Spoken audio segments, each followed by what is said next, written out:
మన ప్రభువైన యేసుక్రీస్తు వారి శ్రేష్టమైన నామంలో ఈ మొదటి ఆరాధనకు కూడి వచ్చిన మీ అందరికీ ఈస్టర్ శుభాభివందనాలు. ప్రభు ఆశీర్వాదాలు అనుభవించేటట్లుగా చేయును గాక. హల్లెలూయా, హల్లెలూయా. నలువైపులా తిరిగి అందరికీ చెప్పండి, షేక్ హ్యాండ్ ఇస్తూ చెప్పండి. అందరికీ చెప్పవచ్చుగా, తిరగండి, కొంచెం ఆరోగ్యానికి మంచిది కూడా. నలువైపులా తిరగండి. చెప్పారు అప్పుడే.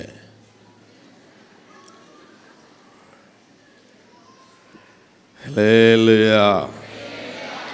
ప్రభు నిండార్లుగా దీవించునుగాక.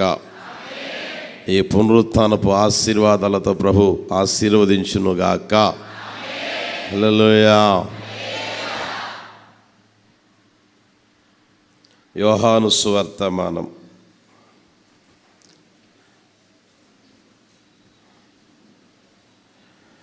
యోహాను సువర్తమానం 20వ అధ్యాయం 18వ వచనం. అంత తొందర ఎందుకు? చదవమని చెప్పాను. మన గొర్రెనా? హల్లెలూయా. 20వ అధ్యాయం 18వ వచనం నేను చదువుతాను, చూడండి. మగ్దలేనే మరియ వచ్చి, నేను ప్రభువును చూచి తిని, ఆయన నాతో ఈ మాటలు చెప్పెనని శిష్యులకు తెలియజేసెను. ఇప్పుడు చదువుదాం అందరూ. మగ్దలేనే మరియ వచ్చి, నేను ప్రభువును చూచి తిని, ఆయన నాతో ఈ మాటలు చెప్పెనని శిష్యులకు తెలియజేసెను. యేసు ప్రభువారు పునరుత్థానుడైన తర్వాత జరిగిన ఆ అనుభవాన్ని ఆ మగ్దలేనే మరియ చెప్తూ ఉంది. నేను ప్రభువును చూచి తిని, ఆయన నాతో ఈ మాటలు చెప్పారు అని శిష్యులకి తెలియజేసింది. ఈరోజు లోకమంతా,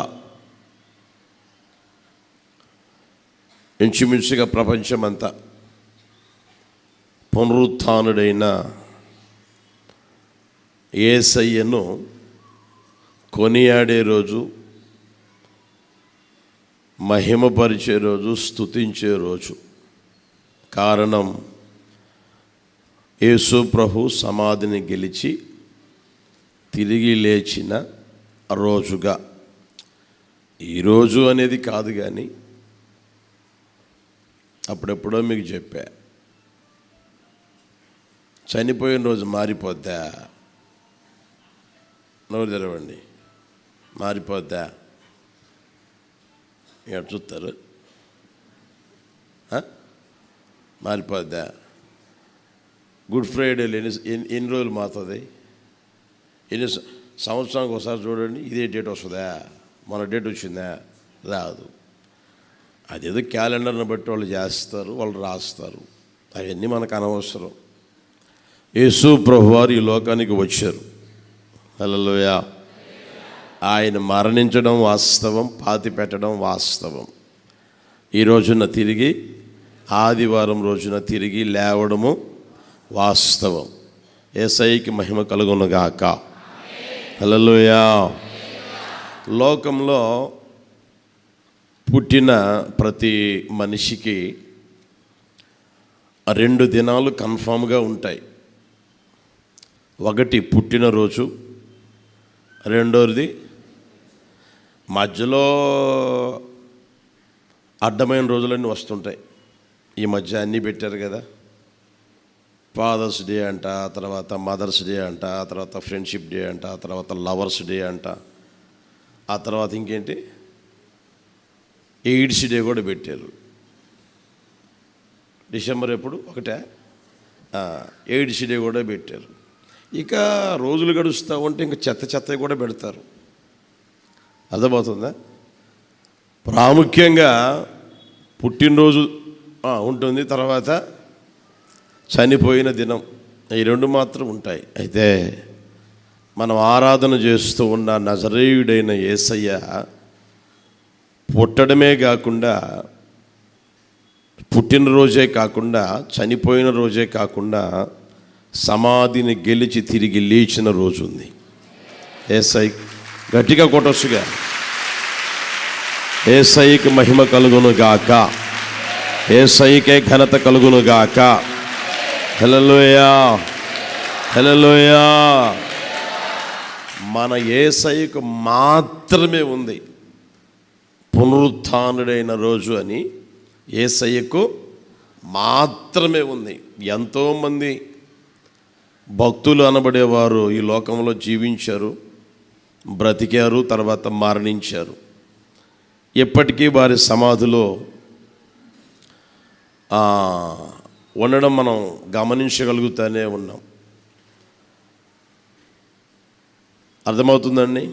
ఆ మధ్య ఎవరో ఒకరు, నేను చస్తాను, చనిపోయిన తర్వాత పూడ్చిపెట్టండి, 3వ దినాన్ని లేస్తాను అన్నాడు. ఈ రోజు వరకు లేలా, ఈ రోజు వరకు లేలా. మన రాష్ట్రంలో ఉన్నాడు. అర్థమవుతుందా? అయితే యేసు ప్రభువారు ఎవరయ్యా అంటే, హల్లెలూయా, ఆయన నోట మాట బయలుదేరితే అది తప్పకుండా, తూచా తప్పకుండా నెరవేర్చిన వారు నజరేయుడైన యేసు. హల్లెలూయా. కనుక ఆయనకి పునరుత్థానపు దినం కూడా ఉంది. ప్రియ దేవుని బిడ్డలారా, బాగా గమనించండి. ఆ రోజున పునరుత్థానుడై ఈ రోజు వరకు ఆయన జీవిస్తూనే ఉన్నాడు. నేను మృతుడనైతేనే కానీ ఇదిగో యుగయుగములు సజీవుడనై ఉన్నాను అని తెలియజేసిన మాటలు మనం గమనించగలం. యేసు ప్రభువారు ఈ లోకంలో సంచరించుచున్న రోజుల్లో లాజరు అనే వ్యక్తి చనిపోయాడు. చనిపోతే యేసు ప్రభువారు వెళ్ళి, లాజరు బయటికి రా అన్నాడు. వచ్చాడా లేదా? ఇప్పటి వరకు బతికున్నాడా? చెప్పండి. ఉన్నాడా? మరలా పాట పాడారు, మళ్ళా పోయాడు, మళ్ళీ పాట పాడారు కదా. ఇంకా మీకు గుర్తు చేస్తాను, చూడండి. బైబిల్లో విధవరాలి కుమారుడు ఉన్నాడు. చనిపోతే పాడి మీద పెట్టుకుని అలా వెళ్తూ ఉంటే యేసు ప్రభు ఆ రోజున అదే గ్రామానికి వస్తూ ఉన్నప్పుడు ఆ పాడిని ముట్టి వాడిని లేపి వాడిని తల్లికి అప్పగించాడు. అప్పుడు సంతోషం కలిగింది, కాదనడం లేదు. అయితే ఆ కుమారుడు ఈరోజు వరకు బ్రతికి ఉన్నాడా? తర్వాత రోజులు గడిచాయి. ఆ తర్వాత అతను కూడా జీవితం ముగించడం జరిగింది. ఇంకా మీకు అర్థం కావాలంటే, చిన్నది చనిపోయింది, తండ్రి వచ్చి బ్రతిమలాడుకున్నాడు. యేసు ప్రభువారు వెళ్ళారు, చేయబట్టి చిన్నదానా లెమ్మంటే ఆ చనిపోయిన మనిషి లేచింది, తండ్రికి అప్పగించాడు. ఆ చిన్నదేమైనా ఇప్పటికీ బ్రతికుందా? ఉందా? లేదు, చిన్నది లేదు, తర్వాత చనిపోయింది. అయితే యేసు ప్రభువారు సమాధిని గెలిచి తిరిగి లేచారు. ఇప్పటికీ ఆయన సజీవుడిగానే సంచరిస్తూ ఉన్నారు. యేసయ్యకి మహిమ కలుగును గాక, ఆయనకే ఘనత కలుగును గాక, ఆయనకే ప్రభావములు చెందును గాక. హల్లెలూయా. ఇక మరలా ఆయన చనిపోలా, మరలా ఇక చనిపోలా. సజీవుడైన దేవుడు, మనం ఆరాధన చేస్తున్న నజరేయుడైన యేసయ్య సజీవుడైన తర్వాత ఆయన ఎవరయ్య అంటే కనిపించిన దేవుడు. అనేకులకి కనిపించాడు. కనిపించడమే కాదు, ఆయన మాట్లాడిన మాటలు విన్నారు. ఆయన్ని చూశారు, తర్వాత ఆయన మాటలు విన్నారు. అంత మాత్రమే కాదు ప్రియ దేవుని బిడ్డలారా, వాళ్ళు ఆ రోజున చూశారు. ఇదిగో నన్ను చూడండి, నా చేతులు చూడండి, నా చేతులు చూడండి, నా ప్రక్కన చూడండి అని ఆయన చూపించాడు కూడా. రుజువులు కనబరచెను అని దేవుని వాక్యం తెలియజేస్తున్న సత్యం. కనిపించిన దేవుడు, చెప్పండి, ఆయన స్వరాన్ని వినిపించిన దేవుడు. అంత మాత్రమే కాకుండా ఆయన గాయాలని చూపించిన దేవాతి దేవుడు ఎవరంటే నజరేయుడైన యేసు మాత్రమే. ఆ మాట చూడండి, లూకాసు వర్తమానం 24:39. నేనే ఆయనను అనుటకు నా చేతులను నా పాదములను చూడుడి, నన్ను పట్టి చూడుడి, నాకున్నట్టుగా మీరు చూచుచున్న ఎముకలను మాంసమును భూతమున కొండవు అని చెప్పాడు. గమనించండి, ఇక్కడ ఆ వాక్యాన్ని గమనించండి. యేసు ప్రభువు చేతులు చూపించాడు, పాదాలు చూపించాడు. నా చేతులు చూడండి, నా పాదాలు చూడండి. చేతుల్లో గాయం, కాళ్ళకి గాయం, చూడండి అని చెప్పి చూపించాడు. అంత మాత్రమే కాదు, నన్ను పట్టుకొని చూడండి. ఒకవేళ నేనేమైనా మీకు ఆకారంలాగా కనిపిస్తూ ఉన్నానేమో, అర్ధరాత్రి మీ ఎదుట నిలిచే ఏమంటే దయ్యములాగా మీ మీద తొక్కే ఆకారంలాగా ఒక అవిగా మీకు కనిపిస్తున్నానేమో, నన్ను పట్టి చూడండి, నన్ను పట్టి చూడండి. నాకున్నట్లుగా ఈ ఎముకలు, ఈ మాంసము భూతానికి ఉండదు, దయ్యానికి ఉండదు అని యేసు ప్రభువారు కనిపించారు, వినిపించారు, తర్వాత చూపించారు అని దేవుని వాక్యం మనకు తెలియజేస్తూ ఉన్న సత్యం. అందుకనే మనం ఆరాధన చేస్తున్న నజరేయుడైన యేసయ్య ఎవరై అంటే నిన్న, చెప్పండి, నేడు నిరంతరం ఉన్నవారు, ఆయన జీవించుచూ ఉన్నవారు. అంత మాత్రమే కాదు, ఇంకొక మాట చూపిస్తాను చూడండి. అపోస్తుల కార్యాలు 1వ అధ్యాయం 11వ వచనం. అపోస్తుల కార్యాలు 1వ అధ్యాయం 11వ వచనం. గలిలయ మనుష్యులారా, మీరెందుకు నిలిచి ఆకాశం వైపు చూచుచున్నారు? మీ యొద్ద నుండి పరలోకమునకు చేర్చుకొనబడిన ఈ యేసే ఏ రీతిగా పరలోకమునకు వెళ్ళుట మీరు చూచితిరో ఆ రీతిగానే ఆయన తిరిగి వచ్చునని వారితో, ఎలా అయితే ఆయన ఆరోహణమై అలా పరలోకానికి వెళ్తూ ఉన్నాడో మరలా ఒక రోజున ఆయన అలాగే తిరిగి వస్తాడు. యేసయ్యకి మహిమ కలుగును గాక. నిన్న నేడు నిరంతరం ఉన్నవారు, జీవించువారు మాత్రమే కాకుండా మరలా మన కోసం తిరిగి రాబోతూ ఉన్న యేసు. హల్లెలూయా. దాన్ని మన వ్యక్తిగత జీవితంలో గుర్తెరగలగాలి ప్రియ దేవుని బిడ్డలారా. ఎల్లప్పుడూ మనం మన యేసయ్య ఎవరు అని తెలుసుకోగలగాలి. ఆయన సజీవుడై ఉన్న దేవుడు, సజీవుడు ఆయన. అందుకనే యోబు కూడా అంటాడు, నా విమోచకుడు సజీవుడు. ఆయన చనిపోయి పాతి పెట్టబడి కుళ్ళి కంపుగొట్టి నశించిపోయిన వాడు కాదు. చనిపోయి పాతి పెట్టబడి తిరిగి లేచి సజీవుడిగా సంచరిస్తూ ఉన్నవారు నజరేయుడైన యేసు అని మన వ్యక్తిగత జీవితంలో ఎల్లవెల్ల గుర్తించుదుముగాక, ఆలోచన చేసుకుందుముగాక, జ్ఞప్తికి తెచ్చుకుంటూనే ఉందుముగాక. ఆయన చనిపోయి పాతి పెట్టబడి తిరిగి లేచిన దేవుడు, మరలా మన కోసం రాబోతూ ఉన్న దేవుడు. మనల్ని అనాథలుగా విడిచిపెట్టేవాడు ఆయన కానే కాదు, మన కోసం మరలా వచ్చి మరలా ఆయనతో ఉండగలిగేటట్లుగా మనల్ని తీసుకుని వెళ్ళే దేవుడు ఆయన. ఆయన ఎవరు అంటే సజీవుడైన దేవుడు అని మనం గుర్తుంచుకుందాము గాక. ఆ మగ్దలేనే మరియా అన్న ఆ మాట మరొకసారి చదువుతాను చూడండి ప్రియ దేవుని బిడ్డలారా. మగ్దలేనే మరియ వచ్చి నేను ప్రభువును చూచి తిని ఆయన నాతో ఈ మాటలు చెప్పానని శిష్యులకు తెలియజేశాను. యేసు ప్రభువారు పునరుత్థానుడైన తర్వాత మాటలు చెప్పాడు. హల్లెలూయా.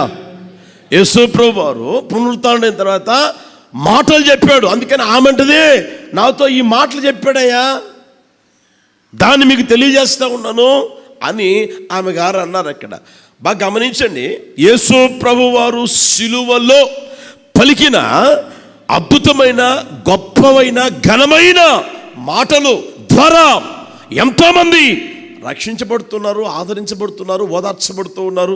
వారి వ్యక్తిగత జీవితాల్లో మార్పు కూడా కలగడం మనం గమనించగలుగుతూ ఉన్నాం.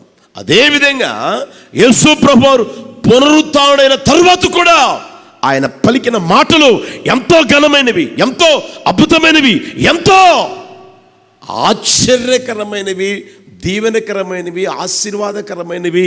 ఏమండి, ఒక వ్యక్తి ఉజ్జీవింపబడగలిగేటట్లుగా ఆ ఉన్న మాటలు నజరేయుడైన యేసయ్య చెప్పిన మాటలు. పునరుత్థానుడైన తరువాత అనే ఆ మాట ఇక్కడ మనం గమనించగలగాలి. ప్రియ దేవుని బిడ్డలారా, యేసు ప్రభువారు పునరుత్థానుడైన తరువాత పలికిన మాటలేంటి?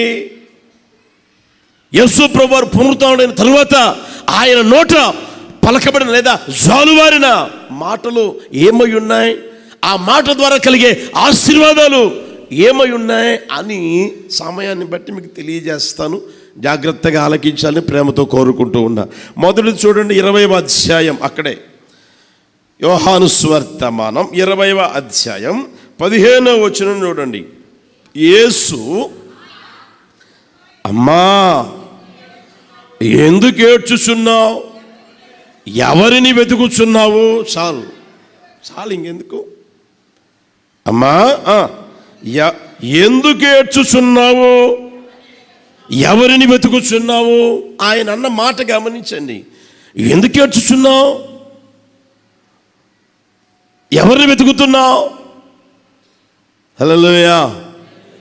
ఆమె ఆ మగ్దలేనే మరియా ఏమండి ఇంకొంతమంది స్త్రీలు కూడా కలిసి యేసు ప్రభువుకి పూద్దామని పరిమళ ద్రవ్యములు సిద్ధం చేసుకుని, ప్రియ దేవుని బిడ్డలారా, ఆదివారమున 20వ వచనం మొదటి వాక్యం చూడండి. ఇంకను చీకటిగా ఉన్నప్పుడు మగ్దలేనే మరియ పెందలకడ సమాధి వద్దకు వచ్చి, ఆమె ఎక్కడికి వచ్చిందంట? ఏ టైంలో? ఎవరన్నా ఆ టైంలో పోతారా?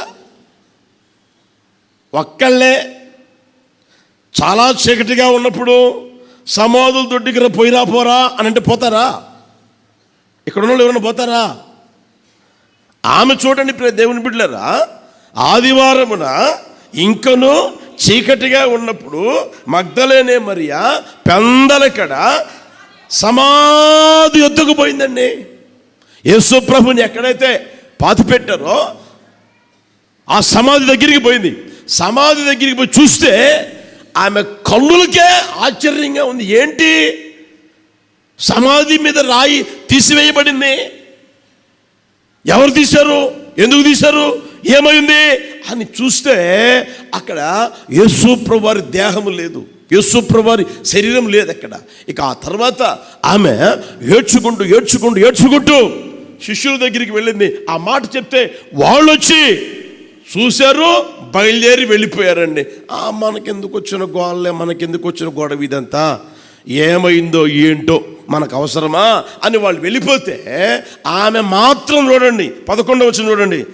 అయితే మరియా సమాధి బయట నిలిచి ఏడ్చుచుండెను. ఆమె చూడండి ప్రియ దేవుని బిడ్డలారా, శిష్యులు వచ్చారు, చూశారు, వెళ్ళిపోయారు, పట్టి పట్టనట్టుగా వెళ్ళిపోయారు. అయితే ఈమె మాత్రం సమాధి బయట నిలిచి ఏడ్చుకుంటానే ఉంది, కన్నీరు విడుస్తూనే ఉంది. నా ప్రభువేడి, నా ప్రభువేడి, నా ప్రభువేడి, నా ప్రభుని ఎవరు ఎత్తుకుపోయారే, నా ప్రభుని ఎవరో ఎత్తుకుపోయారే, ఏం చేశారో ఏంటో అని ఆ బాధతో, ఆ వేదనతో కన్నీరు విడుస్తూ యేసయ్య కోసం ఏడుస్తూ ఉంది. ఆమె ప్రేమ, ఆమె ఆప్యాయత, ఆమె అనురాగం ఒకసారి గమనించండి. ఆ సమయంలో యేసు ప్రభు దగ్గరికి పోయి, నేను ప్రభువా ఆరోగ్యం బాగలేకుండా ఉన్నాను, నా కోసం ప్రార్థన చేసుకోవడానికి వచ్చాను అని దానికి పోయిందా? అనేమైనా ప్రభువా నాకు ఇంట్లో ఇరుకులు ఉన్నాయి, బాధలు ఉన్నాయి, ఇబ్బందులు ఉన్నాయి, ప్రభువా ఇదిగోనైనా మీరు ప్రార్థన చేస్తే అద్భుతం జరుగుద్ది, ఆశ్చర్యమైన కార్యం జరుగుద్ది అని ఆమె జీవితం లేదా కుటుంబం బాగుపడేదానికి ఏమైనా పోయిందా? ఆమెకి లేని ఆశీర్వాదం ఏమైనా పొందుకునేదానికి పోయిందా అక్కడ అని అంటే అవి ఏమి అక్కడ కనిపించలేదు. కానీ యేసయ్య దేహం కోసం, యేసయ్య శరీరం కోసం ఆమె ఏడ్చుకుంటూ, ప్రలాపిస్తూ, తప్పిస్తూ అక్కడ నిలిచి ఉండడం మనం గమనించగలుగుతా ఉన్నాం. ప్రియ దేవుని బిడ్డలారా, ఆమె ఆ తర్వాత ఏడ్చుకుంటూ మరలాపై వంగి చూస్తూ ఉంది. వంగి చూస్తే అక్కడ దేవదూతలు ఇద్దరుండి, ఇది తల వైపున ఒకరు, కాళ్ళ వైపున ఒకరు ఉండి ఏమన్నా తెలిసిన, అమ్మా ఎందుకు ఏడుస్తున్నావు, నీకేమైంది, ఎందుకు ఏడుస్తున్నావు అని అంటే ఆమె అంటది, అయ్యా నా ప్రభుని ఎవరో ఎత్తుకుపోయారయ్యా, నీకు తెలిస్తే చెప్పయ్యా, ఎవరు తీసుకుపోయారో తెలిస్తే చెప్పయ్యా, నేను వెళ్ళి అక్కడికి నా ప్రభు నేను ఎత్తుకొని తెచ్చుకుంటాను, ఎత్తుకుని మోసుకొని వస్తానయ్యా అని ఎంతగా యేసు ప్రభు వారి మీద ప్రేమ, అనురాగం, ఆప్యాయత చూపుతుందో చూడండి ప్రియ దేవుని బిడ్డలు. అంతగా యేసు ప్రభు వారిని ఆమె ప్రేమించింది. అంతగా యేసయ్య మీద ఆమెకి జాలి, మమకారం అన్నీ కనిపిస్తాయి. ప్రియ దేవుని బిడ్డలు మనం గమనించగలిగితే ఆ సమయంలో ఆమె తిరిగిలా చూసిందంట. తిరిగిలా చూస్తే ప్రియ దేవుని బిడ్డలారా, యేసు ప్రభు అక్కడే నిలుచున్నాడు. అయితే ఆమె గుర్తుపట్టలేదు. ఆ యేసు ప్రభు వారు అంటారు, అమ్మా ఎందుకు ఏడుస్తున్నావు, నువ్వు ఎవరిని వెతుకుతున్నావు, ఎందుకు ఏడుస్తున్నావు, ఏం వెతుకుతున్నావు అని ఆ రోజున ఆ మాట యేసు ప్రభు వారు పునరుత్థానుడైన తర్వాత మాట్లాడడం మనం గమనించగలం. ప్రియ దేవుని బిడ్డలారా, ఈ రోజున ఆరాధనకి కూడి వచ్చిన మీ వ్యక్తిగత జీవితాలతో కూడా ఈ మాటే మాట్లాడుతూ ఉన్నాడు. అమ్మా ఎందుకు ఏడుస్తున్నావు, ఏం వెతుకుతున్నావు, ఎందుకు ఏడుస్తున్నావు, కుటుంబ జీవితం పాడైపోతుందని ఏడుస్తూ ఉన్నావా, జీవితంలో వ్యాసాన్ని విసిగిపోయి జీవితం మీద విరక్తి చెంది ఏడుస్తూ ఉన్నావా, దేనికోసమో ప్రాకులాడుతూ, దేనికోసమో ఎవరి కోసమో ప్రాకులాడుతూ, ఎవరినో వెతుకుతూ జీవితంలో నెమ్మది లేని పరిస్థితుల్లో ఏడుస్తూ ఉన్నావా? నా ప్రభు అంటాడు, ఎందుకు ఏడుస్తున్నావమ్మా, ఏం వెతుకుతున్నావు, ఎందుకు ఏడుస్తున్నావు అని ఆయన మాట్లాడుతున్నాడు. ప్రియ సహోదరుడా, సహోదరి, ఒకవేళ జీవితములో కన్నీరే అన్నపానాలుగా చేసుకుంటూ, ఏంటి నా పరిస్థితి, ఏంటి నా కుటుంబం పరిస్థితి, ఏంటి నా వ్యక్తిగత జీవితం పరిస్థితి, ఏంటి నా పిల్లల పరిస్థితి, ఏంటి నా భర్త పరిస్థితి అని వేదనతో ఒకవేళ ఇక్కడ కూర్చొని ఉన్నావేమో నాకైతే తెలియదు. కానీ నా యేసయ్య నిశ్చయముగా నీ కన్నీరు తుడుచునుగాక, ఆయన నీ కన్నీరు తుడుచునుగాక, ఆయన్ని దుఃఖాన్ని సంతోషంగా చేయునుగాక. హల్లెలూయా, హల్లెలూయా. ఆ మాటలు ఈ రోజున ప్రభువు నీకు తెలియజేస్తా ఉన్నాడు. ఒకవేళ నీ భర్త నీ కన్నీరు తొడవలేదా, మీ అమ్మగారు లేదా మీ నాన్నగారు, నీకు తెలిసిన బంధువులు, రక్త సంబంధికులు అందరూ నిన్ను విడిచిపెట్టారా, త్రోసివేశారా, తృణీకరించారా, నా యేసయ్య నిన్ను విడిచేవాడు కాదు, తృణీకరించేవాడు కాదు, నీ కన్నిటిని ఆయన అలక్ష్యం చేసేవాడు కూడా కాదు. ఆయన నీ కన్నిటిని లక్ష్యం చేసి ఆయన నీ కన్నీరు తుడుచునుగాక. హల్లెలూయా, హల్లెలూయా. కన్నీరు తుడిచేవారు ఎవరు? ఒకవేళ నీ జీవితంలో కనిపించకపోవచ్చు. బాగా గమనించండి, మనుషులు ఎవరు నీ కన్నీళ్లు తొడవలేరండి. ఒకవేళ ఆశపడతావేమో కానీ, ఆత్రంగా వాళ్ళ దగ్గరికి పరిగెత్తుతావేమో కానీ, నాన్న అనుకున్నానండి అని అనుకుంటూ అక్కడికి పరుగులు తీస్తావేమో కానీ, లోకములో బ్రతుకుతూ ఉన్న ఏ మనిషి నీ కన్నీరు తొడవలేరు. బైబిల్లో మీ అందరికీ బాగా పరిచయమైన భాగాలు చూపిస్తాను చూడండి. ఆ రోజున హాగరు, గమనించండి అక్కడ 16వ వచనం, ఆదికాండం 21:16. ఈ పిల్లవాని చావు నేను చూడలేనని అనుకుని వింటి వేత దూరము వెళ్ళి అతనికి ఎదురుగా కూర్చుండిను. ఆమె ఎదురుగా కూర్చుండి ఎలుగెత్తి ఏడ్చెను. ఆయనకి భర్త లేదా? ఆమెకు భర్త లేదా? లేడా? ఆలోచన చేయండి. యజమానులు లేడా? యజమానురాలు లేదా? అక్కడ ఎంతమంది పరిచయం ఉంటారు? అబ్రహాము ఇంట్లో దాసులు ఉన్నారు, చెప్పండి, దాసీలు ఉన్నారు. దాసీలు ఏమంటే ఎంతమంది పరిచయం ఉంటారు? వారిలో ఎవరైనా ఆమెని చేరదీసిన వాళ్ళు ఉన్నారా? సరేలమ్మా, ఏదో జరిగిపోయింది, నిన్ను వెళ్ళిపోమ్మని చెప్పాడా? అమ్మా నా దగ్గరికి రా, నా ఇంట్లో ఉండు, నేను ఏదైతే తింటానో అది తిను, నేను ఏదైతే కట్టుకోగలనో అది కట్టుకో, నేను ఎక్కడైతే ఉంటానో అక్కడ ఉండు, నాతో ఉండు అని చెప్పిన వారు ఎవరైనా ఉన్నారా? ఆలోచించే దేవుని బిడ్డలారా, ఆమె జీవితంలో ఎవరూ లేరు, అందరూ ఉన్నట్లుగా అనిపించింది. పాప అనుకున్నది, అయితే అనుకున్నది ఒక్కటి, ఆమె జీవితంలో జరిగింది ఒకటి. ఆ తర్వాత ప్రియ దేవుని బిడ్డలారా, దేవుడే వచ్చి ఆమె కన్నీటిని తుడిచాడు. యేసయ్యకి మహిమ కలుగును గాక. కనుక ఈ మాట ఉన్న ప్రియ దేవుని బిడ్డలారా, మీ వ్యక్తిగత జీవితంలో మనుషుల్ని నమ్మి ఎప్పటికే మోసపోయావా?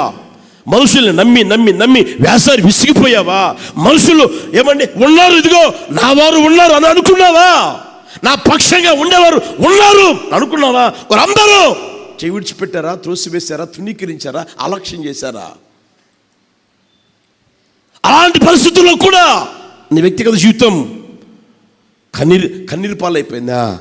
ఎవరు తొడవకపోయినా నా యేసయ్య నిన్ను విడవక ఎడబాయక నీ కన్నీరు తుడిచి నిన్ను నడిపించును గాక. హల్లెలూయా. సమూయేలు మొదటి పుస్తకం 1వ అధ్యాయం 10వ వచనం చూడండి. సమూయేలు మొదటి పుస్తకం. దుఃఖాక్రాంతురాలై వచ్చి యెహోవా సన్నిధిని ప్రార్థన చేయుచు బహుగా, ఎలా అంట, ఓ ప్రక్క దుఃఖాక్రాంతురాలైంది. ఆమె మందిరానికి వచ్చింది. తర్వాత బహుగా ఏడ్చి ప్రభు సన్నిధిలో ప్రార్థన చేసుకుంటా ఉంది. ఆ ముందు జరిగింది మనం గమనిస్తే ఇంట్లోనే ఉన్నారు ఇద్దరు, హన్నా పెనిన్న. తర్వాత భర్త ఉన్నారు. ఏమండి, ఆమెకి ఈమెకి గొడవే.